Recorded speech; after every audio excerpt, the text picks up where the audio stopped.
চটপট বাঙালি রান্নাঘরের তরফ থেকে আপনাদের স্বাগত।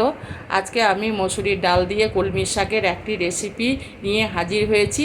এটা বানানোও যেমন সহজ, খেতেও খুব সুন্দর আর স্বাস্থ্যের পক্ষেও আমাদের খুবই উপযোগী একটা রেসিপি। আর এই জন্য আমি প্রথমেই গ্যাসের মধ্যে একটা কড়াই বসিয়ে নিয়েছি। এবার এই কড়াইয়ের মধ্যে দিয়ে নিলাম 50 গ্রাম মসুরির ডালকে আমি ধুয়ে রেখেছিলাম ভিজিয়ে, এটাকে আমি দিয়ে দিলাম। এবার আমি দিয়ে দিলাম 1 কাপ জল। জলটা দেওয়ার পর এটাকে আমি জলের সঙ্গে মসুরির ডালটাকে মিশিয়ে নিলাম। এবার আমি এখানে দিয়ে দেব পরিমাণ মতো হলুদের গুঁড়ো আর অল্প পরিমাণ সরষের তেল। এবার এটাকে আমি মিশিয়ে নিলাম। এবার এটাকে আমি ফুটে উঠতে দেব। এটা আমার ফুটে উঠেছে। এবার এটাকে আমি ঢাকা দিয়ে ডালটাকে আমি সেদ্ধ হতে দেব।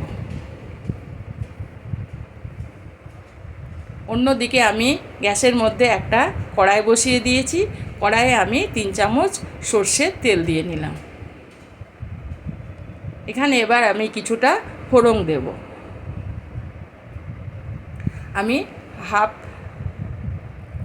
হাফ চামচের একটু কম আমি গোটা জিরে দিয়ে দিলাম, আর 2টো শুকনো লঙ্কাকে আমি ফাটিয়ে নিয়েছিলাম, সেটাকে দিয়ে দিলাম।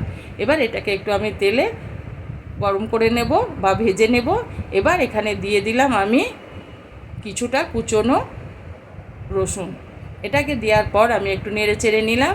এবার আমি অ্যাড করব এখানে একটা ছোট্ট সাইজের পেঁয়াজ আমি কেটে রেখেছিলাম, সেটাকেও দিয়ে দিলাম। এবার পেঁয়াজ, রসুন আর লঙ্কাকে আমি একসঙ্গে এটাকে একটু ভাজবো। এর সঙ্গে আমি আবারও একটা জিনিস অ্যাড করব, যেটা হলো একটা মিডিয়াম সাইজ আলুকে কেটে রেখেছি আমি, সেটাকে আমি এখানে দিয়ে দেব। দিয়ে দেওয়ার পর আমি সমস্ত উপকরণগুলোকে একসঙ্গে ভাজবো।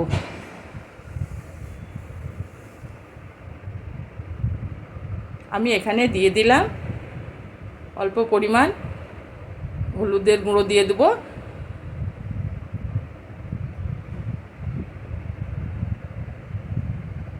আর লবণ দিয়ে দেব।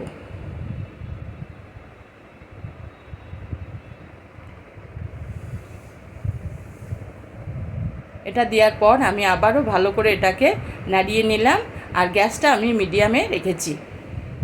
এবার আলুর সঙ্গে আবারও আমি দিয়ে দিলাম কিছুটা কুচনো কাঁচা লঙ্কা। এবার সমস্ত উপকরণগুলোকে আমি ভালো করে একটু তেলে ভেজে নেব। এবার আমি কিছুক্ষণ ঢাকা দিয়ে এটাকে ভাজবো।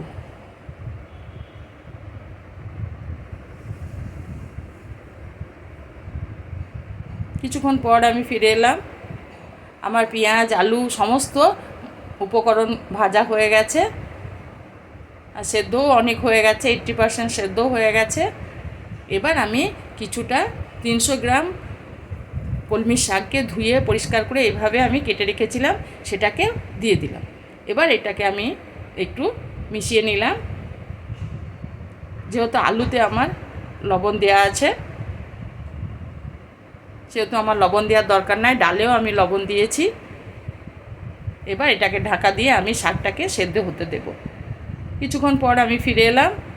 যেহেতু তলে লেগে না যায়, সেজন্য আমি একবার নেড়ে নেব। আমার শাকটা পুরো এখনও সেদ্ধ হয়নি।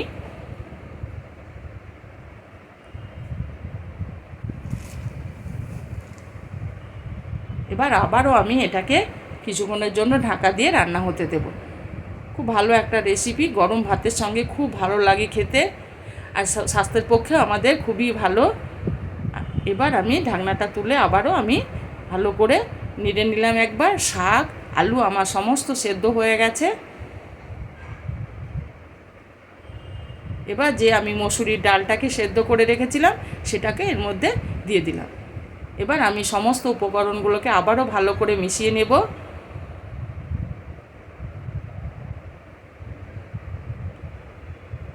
ডালগুলো ঝোড়ো ঝোড়ো হয়ে যাবে, শাকের সঙ্গে মিশে যাবে।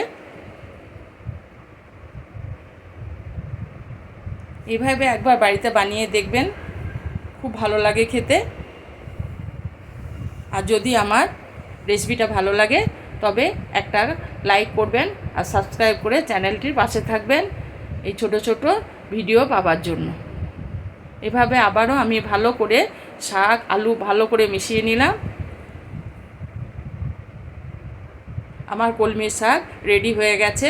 পুরো ভিডিওটা দেখার জন্য আপনাদের ধন্যবাদ।